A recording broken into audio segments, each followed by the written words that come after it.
A lot of videographers, a lot of guys I've met can shoot really high quality videos, but when it comes to the storytelling of the editing, it's very hit or miss. You got to connect yourself with everybody in the group of video people or photographers or whatever your niche is.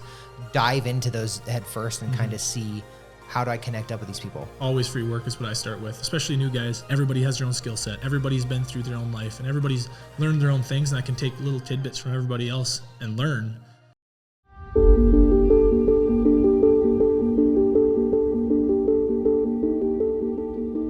Welcome to The Inward Mind. This is Billy M. Ward, and I have my friend Justin Howe out here all the way from North Dakota. North Dakota. My grandma was born in North Dakota, and I've only been there once, but yeah, it's a good spot. But me and Justin met at an event. Landon, by the way, some of you guys know who he is, but we met at one of his events a couple of years ago, and we kind of connected, and him and another guy, Mitchell, we were all like, oh man, good, we got to get connected. And Justin, I've reached out to him because he's come to Utah a couple times. He has some connections out here. Yeah. But we've decided to connect up and do this podcast and kind of talk a little bit about video, and other things that we like. Yeah. So man, tell us a little bit about what you do for video and where you got started in the video production world. Yeah, so I grew up. My dad's a graphic designer, so I've always kind of had that creative aspect in our family. Even when I was like 7th grade-ish, I think he started. He got like a really cheap MacBook. He gave it to me. Got like a little flip video and started rocking with it. And I had all these little like mini side hustles up until then. Like nothing really stuck, and I got video, and it was like, I don't know, 7th grade, I think, is when I kind of took off and started like learning and growing with it, and just really loved it and fell in love with it. So throughout that, my dad helped me buy my first DSLR T6i, not quite the T2i that you started with, but so we just kind of kept growing. He justified it by saying it was me, my mom, and my dad's camera, but really it was just mine. Yeah. So just kind of ran with that. Got into high school. They had a film program, like a news program, like most high schools do. My senior year, I was basically running that thing over the teacher, because the teacher had no idea what she's doing. And just kind of took off from there. Got to college, went to college, dropped out of college. As most video people do, they drop out of college like, hey, I'm not learning anything here. What I need to, I'm going to drop out and do my stuff. Yep. So that's kind of what happened. Yeah, is like I went to college, and the professor, there's 2 events mainly that made me drop out. One of them, I went and made a film project, a narrative for my film class. Like it was like film studies class. And he ripped it apart in front of the class and was like, I didn't ask for this. I wanted something simpler. Like I wanted you to tell me what a tilt is and a pan is. And I'm like, I'm in a film class as a film student. Why am I here? So I dropped it, went to news, and then, or broadcast journalism. So basically news. Yeah. And then I went to that program, and one of the professors, right before COVID hit, I was going to come back from spring break, and he asked me to teach his Premiere Pro section of his course. I'm like, I'm a freshman teaching your students how to run Premiere Pro. Why am I here? Mm-hmm. And obviously COVID hit, never went back to school, so that never happened. I told him I would, though. I mean, I was like, screw it. I mean, I can teach people. Yeah. So that's kind of where I started with. Ever since then, been running with it. Been hopping on planes, running around the U.S., shooting different things, and coming out to events out here, learning from people. Like I just took my college budget, my give or take. I mean, what do people spend? 20 grand a year? I don't spend that much, but I took that college budget and moved more towards the actual, what's the term? Like more pointed. Like I found skill-based people, education, right? Yeah, I found people who I looked up to, found people who I admired. I was like, oh, like Landon, he posted a thing. He's like, I'm doing a course, and I'm like, wow, I'll go fly out there and do that. And it's like, I'm not going to college, so I might as well keep continuing my education. I love it. Yeah. And then I get to meet more people who are in the industry like you, and keep building from there, building connections, building relationships. And then, I just kept going with that. So, yeah, dude, video is one of those things that I think the community of video creators that I've met across the board is some of the most down-to-earth, cool, chill people that you'll ever meet. And Landon's one of those guys. If you don't know Landon, by the way, search him, Landon BTW everywhere. But he's now the owner of Full Time Filmmaker. He runs Studio down in Lehigh, Salt Lake. He runs Happy Creative, which is a coaching course and all that stuff. He's done all these things. But the overall arching video group that I've met, especially here in Utah and even broader, they're awesome. And they're willing to give you as much information, like, hey, learn from me, do all this stuff, and everyone's always so willing to help. And that's why me and you kind of bounce back and forth, like, hey, what can I learn from you? How can I learn things? You learn from things from me, and vice versa. 100%. And it's great to be in part of this community. So, what is your favorite video that you've done thus far? You've shot a lot. You've been to a lot of companies. You do a lot of company corporate work and concerts, right? Yeah. So I've in the last year, I'd say I niched down a lot more to corporate, not corporate, to high-end commercial. So like building out sets, TV commercials, stuff like that, and then concerts. I just love festivals, concerts, stuff like that. Yeah, the biggest one I have right now, as far as like most fun I'm doing, is one I'm actually working on currently. I went down to Nashville, Tennessee, and filmed with an artist out there, and that was so fun. It was literally like me, the creative team from the company I was working with, and then the artist and like one of his band members, and we just filmed a full Christmas episode. I'm about halfway through the edit right now, and that's just, I'm having so much fun editing that thing, and shooting it was so fun. I got to fly out there, and was my first time ever flying with 7 bags. That was hectic as crap. Something else, yeah. The only things I rented was grip, basically. C-stands, a Dana dolly, and that's about it. And I brought all the lighting, everything else I needed, and I'm like, yeah. So that was super fun. Concerts, festivals. I've shot a Journey concert. That was super fun. Dude, that was. I walked back to our director and I was like, I'm not gonna take a smile, or my smile's not gonna leave my face for a week. Or I said something like that. I was like, and that was like my first big concert I ever did. So that one always stands out to me because like, you know, that's the first one. Like you're shooting with a well-known artist. Yeah. And, the problem was I wasn't shooting directly for Journey. I was shooting for the production company, shooting with Journey. So it's like I was the only videographer in front of the barricade. So like only one up there. But after the fact, Journey was like, yeah, you can't use that content. I'm like, yeah, I got all this sick stuff. And I was like, I was giving it to the production team, like their production team. And they're like, yeah, we don't want you to. And I'm like, so that was a bummer with that one. But yeah. That happens sometimes when you're working with those bigger clients. They're like, yeah, we don't want you to use the content. You're like, cool. Yeah. Or you sign an NDA and you're like, I cannot talk about the products that I've seen or the things that I filmed to anybody. Okay, cool. This is great. Yeah. No, it's gotten to sometimes in your brain. You're like, man, I want to be able to brag about this. I want to be able to add this to my portfolio. So people are like, yeah, I've worked with Journey. I've worked with other people. It's like, no, some clients are very strict about it. And you know, I think it's part of the gig and you just kind of got to get over it. And you're like, well, somebody that'll build a connection in a different way. So when you film concerts, what is your process? Is it like, are you thinking about more like taking wide shots, medium shots, tight shots? Is that like the main go? Are you trying to go based on the emotions of the crowd? What's your main go-to? Or is it a little mix of everything? Yeah. So, I mean, I walk in there and my first thing is I always try to show up half a day early so I can kind of see the venue if there's possible, or at least early in the day. But yeah, when shooting, I just try to get reaction. I try to get emotion. Like concerts are cool. You can film the artist all day long, but like I want reverse shots. Some guy told me once, he's like, don't ever forget to turn around, do a 180. And I've always thought about that when I'm filming. I'm like, I got to shoot, the band's in front of me, I got to shoot them. Get individuals of each member, grab the lead singer, whatever it is. But I don't want to forget to turn around and shoot the crowd, shoot the wide shots, go in the crowd, shoot all that stuff. So I do try to get the wide, medium, tights. I mean, I'd say probably 70% of my time is in the pit or on stage of some kind. But I try not to forget about like running back and this mom brought her daughter to the first concert ever. And I want to capture like her daughter on her shoulders or something fun like that. Cause that's what really brings out the emotion in the video. That really like another mom watching the video is like, I can bring my daughter to a concert and have that same experience kind of thing. So I really try to tap on the emotional side more than much of the, I mean, yeah, you shoot the concert, you want to capture everything, but the emotion is like just really fun to capture for me. And yeah, I get the most compliments on those shots too. Yeah, because the emotion is what pulls people in and drives them deeper into the video. And I feel like if most new video people are like, oh yeah, I just got to get everything in it, and they miss the emotion, they miss the elements that will help you build the story in the editing room. Because especially that's another thing is like I love live events. I do a lot of live events too, but it's a whole different animal because you don't know what the story's going to be, right? You're like, I don't know what's going to be said.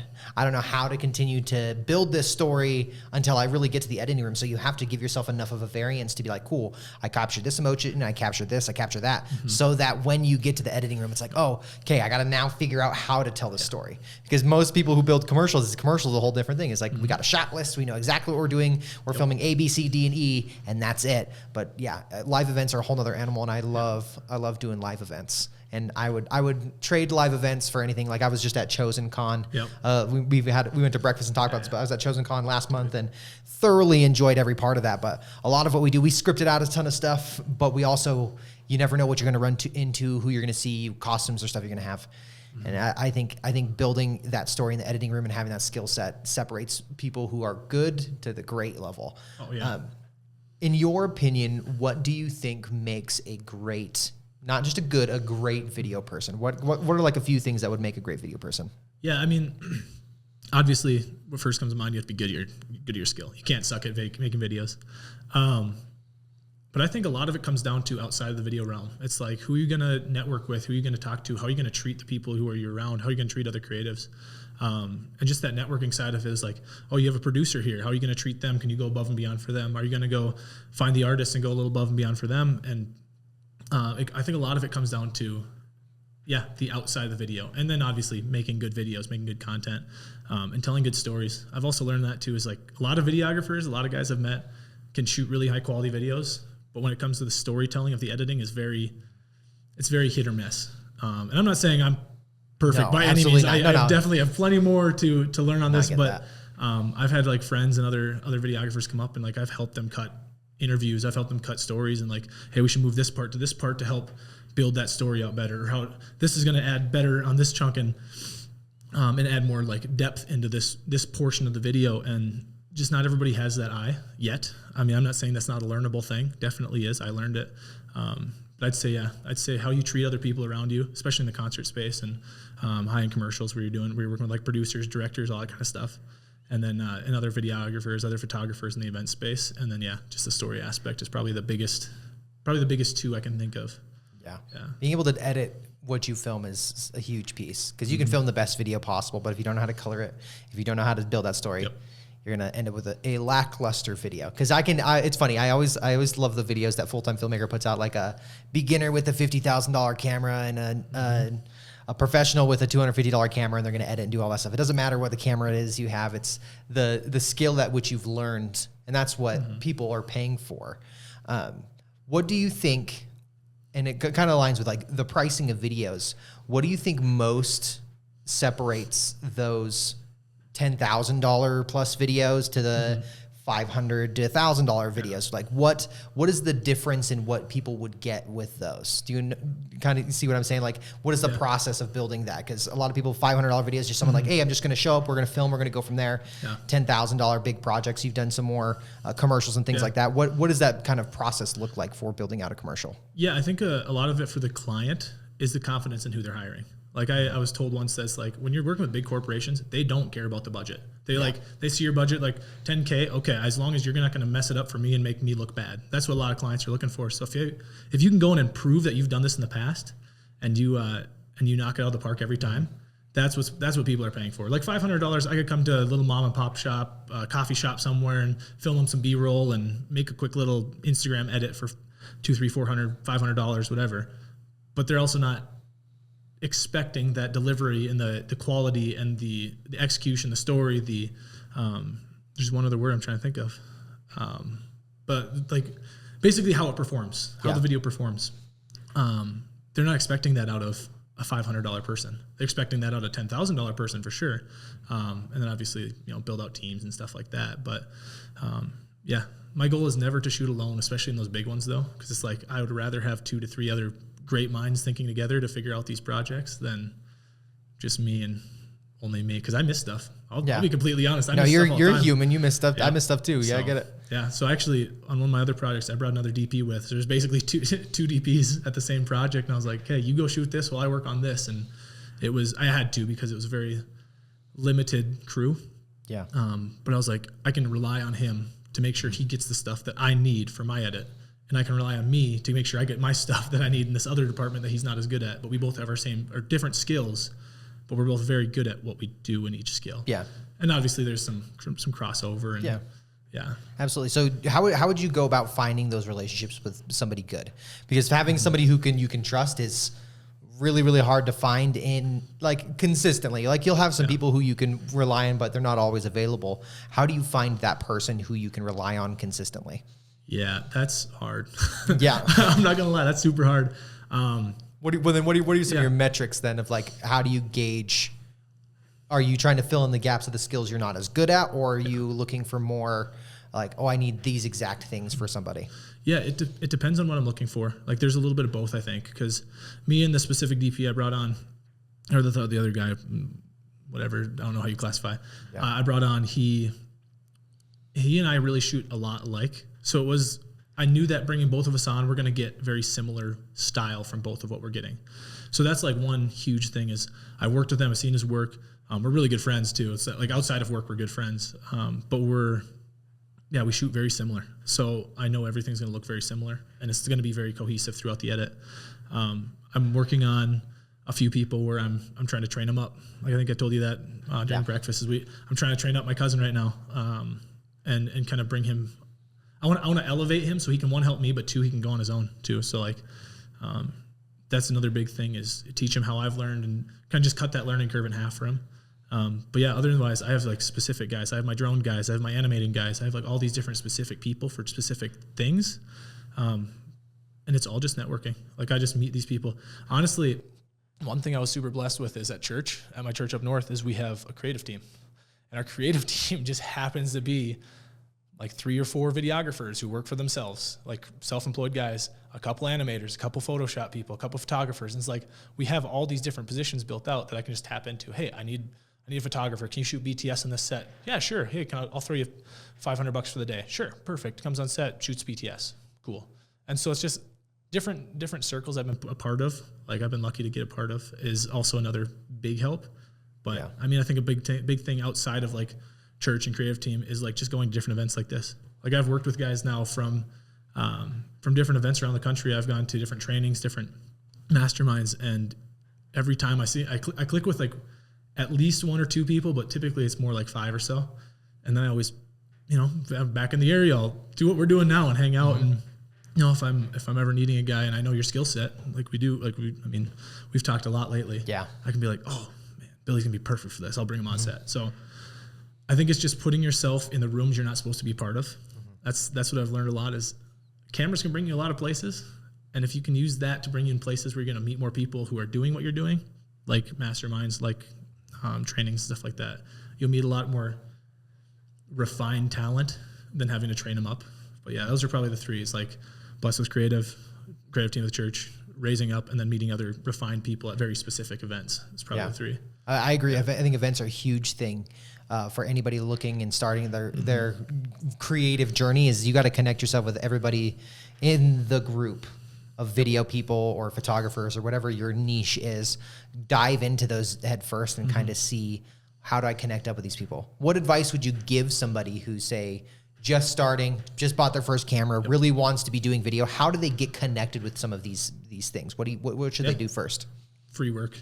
Always free work is what I start with, especially new guys. Like I'll even say, I'll speak for my cousin. I don't like speaking for people, but I'll speak for him. Yeah. He got on set with 3 C70s and he runs like an R7. He got on set with 3 C70s, a bunch of like probably 15 grand worth of lighting gear, and got to practice and technically get paid too, because I did pay him for just showing up and being there and learning and doing his own research ahead of time and like coming in knowing how he's going to approach it, but also being willing to learn and being willing to be the guy who knows the least on set, but is willing to absorb as much as he can. But yeah, and more.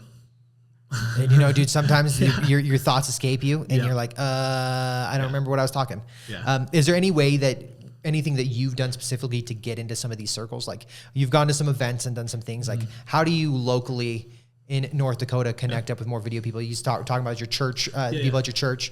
Is there any other like groups out there that you've like, I've just reached out and I've connected in and gone to some of those events? Like how did that process start for you? Yeah, Instagram's wild. I've DM'd so many different guys, or I've met other videographers through Instagram, especially up north, or like I know this guy who knows this guy, or I'm on set with my friend who also brought on another videographer, and just making sure like I'm always going back to being nice to everybody else on set, being communicative. I don't know how to say that word. No, communicate. Yeah. And just being a joy to work around kind of thing. Cause it's probably well known that people will hire someone who's slightly less talented if they're way better to work with. Right. Yeah. So that's a lot of it's Instagram. A lot of it's just knowing friends, knowing people.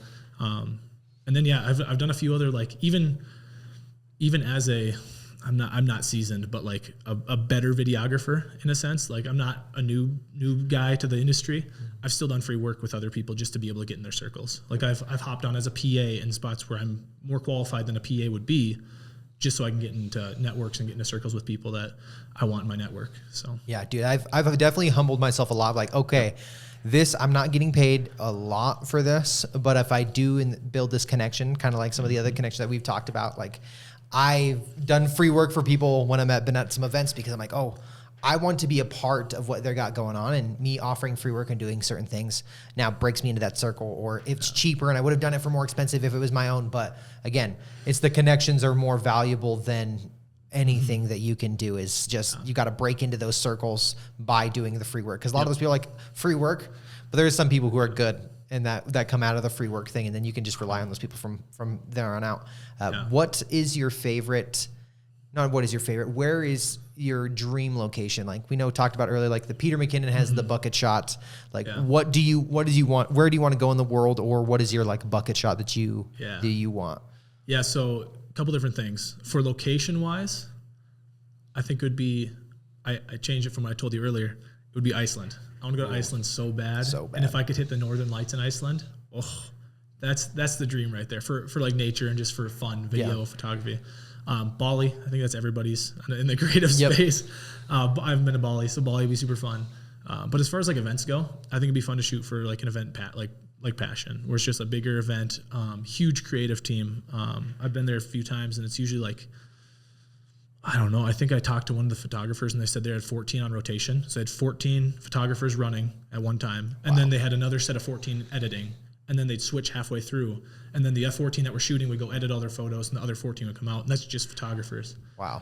That's bonkers. Yeah. So just being on a team like that where I am the one who's being humbled, as in like I'm not the smartest in the room, and I honestly hate being the smartest in the room, and I'm never the smartest. I try not to be, at least, because I can learn way more if I'm not.